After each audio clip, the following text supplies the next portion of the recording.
તમારા ઘરમાં મેલી વિદ્યા થઈ હોય તો તમને કઈ રીતે ખબર પડે?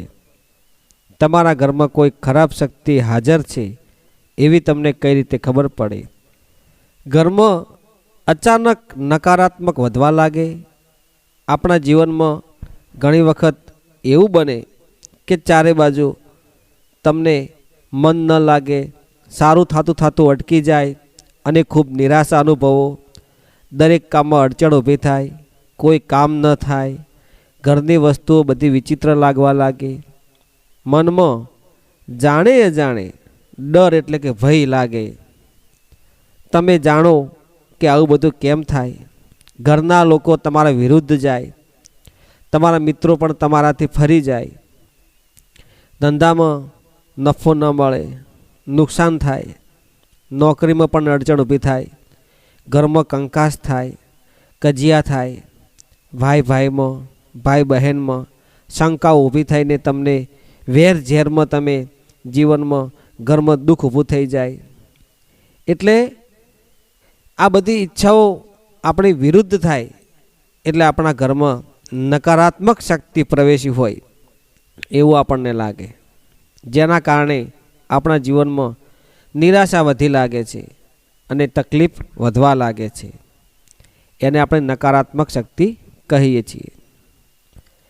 કોઈની હાજરીનો અહેસાસ ઘણી વખત આપણે આપણા જ ઘરમાં કેટલાક વિચિત્ર અવાજો સાંભળીએ છીએ અને આપણને પહેલાં જેવા આપણે લાગતું નથી અને ક્યારેય સાંભળ્યા ન હોય એવું આપણને લાગે છે.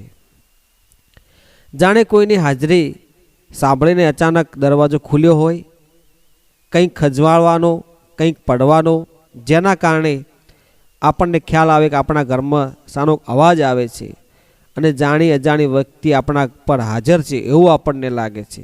આવો એક સંકેત માનવામાં આવે છે. બીજું મિત્રો, કે ક્યારેક એવું બને કે ઘરની કોઈ પરફ્યુમ હોય, સુગંધવાળો પદાર્થ હોય અને ક્યાંક તમને એવી વાસ આવે છે, એટલે સુગંધ આવે. કેટલીક વાર તો તમને એવું લાગે કે આમાં કોઈ અજાણી શક્તિ આપણા ઘરમાં પ્રવેશી હોય. શક્ય જ નથી કે તમે કદાચ એવું માનો કે ભૂત પ્રેત હોય કે કોઈ અજાણ્યું કોઈ વસ્તુ તમારી આજુબાજુ ફરતું હોય એવો તમને અહેસાસ થાય છે. ત્રીજું મિત્રો, કે અચાનક દરવાજો ઝડપથી બંધ થઈ જાય, બારી બારણા બંધ થઈ જાય, પવનના સુસવાટા, કોઈ તમારા મનના વિચારો એવા લાગતા હોય, તમારા ઘરના કોઈ દરવાજાને ધક્કો માર્યો હોય પછી જોરથી દરવાજો ઝડપથી બંધ થયો હોય એવું પણ તમને માનવામાં આવે છે. અને એવું પણ લાગે કે ઘરમાં કે રૂમમાં કે રસોડામાં કે ઢાબા ઉપર કે તમે આજુબાજુના વાતાવરણમાં તમારું મન ન લાગે અને તમારા વિચારો ખરાબ લાગે તો મનમાં નકારાત્મક શક્તિ ઊભી થઈ હોય એવું લાગે છે.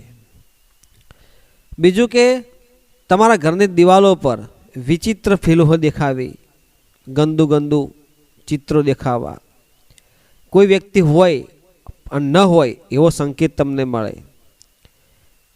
તમને એવું લાગે કે મારાથી કશું થઈ શકતું નથી પણ છતાં એ કોઈ હાજર છે, એનો પડછાયો દેખાય છે, તો એ નકારાત્મક શક્તિ છે. ઘરમાં રહેલી નકારાત્મક શક્તિની અસર એવી હોય છે કે તમે અરીસામાં જુઓ ને તો તમને એવું લાગે કે તમારી પાછળ બીજું કોઈ દેખાઈ રહ્યું હોય. અરીસાનામાં તમે હોય પણ તમને એવું લાગે કે મારા અંદર કોઈ બીજું છે એવું તમને ભૂત પ્રેત તમે માનતા હોય તો એવી નકારાત્મક શક્તિ તમને લાગે છે. ઘરમાં એવી વસ્તુઓ હોય કે જ્યાં વસ્તુ તમે ન મૂકી હોય તમને એ વસ્તુ ત્યાં દેખાય અને તો ગાયબ થઈ જાય તો એવું લાગવું કે અજાણી કોઈ શક્તિ તમારા ઉપર પ્રવેશી ચૂકી છે અને આ શક્તિને દૂર કરવા માટે આપણે કોઈ ન કોઈ ઉપાયો કરવા જોઈએ. અને આ બધી મનની ભ્રમણાઓ હોય કે ભ્રમ હોય પણ તમે માનો તો ન માનો તો કશું જ હોતું નથી. અચાનક જો પવનનો ઝપાટો આવે, અથડાય, કોઈ તમને સ્પર્શ કર્યો હોય, કોઈ તમને અડચણ કરી હોય, ટચ કર્યું હોય તો એવો ખોટો વિચાર મગજમાં આવે તો સમજી લેવું કે દુષ્ટ શક્તિ તમારા ઉપર અહેસાસ કરવા માગે છે અને ઘરમાં અથવા તમારા ઉપર કોઈ ખરાબ શક્તિ તમારા ઉપર દબાવ કરે છે તો સમજી લેવું કે મેલી વિદ્યાનો પ્રયોગ કરી ચૂક્યો છે. આ દુનિયામાં મિત્રો અજવાળું હોય તો અંધારું પણ હોય, સૂર્ય હોય તો રાત હોય, દિવસ હોય, પ્રકાશ હોય તો અંધારું હોય.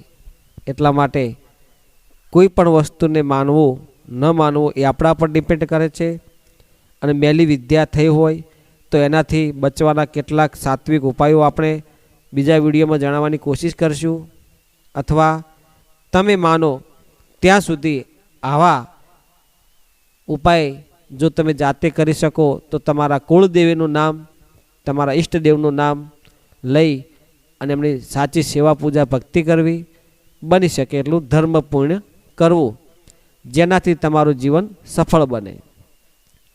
ઘરમાં કજિયા કંકાસ દૂર કરવા, ભાઈ બહેનનો પ્રેમ, ભાઈ ભાઈનો પ્રેમ, માતા પિતાનો પ્રેમ, આપણા ઘરમાં સારી રીતે આપણે જીવન જીવવાની કોશિશ કરવી.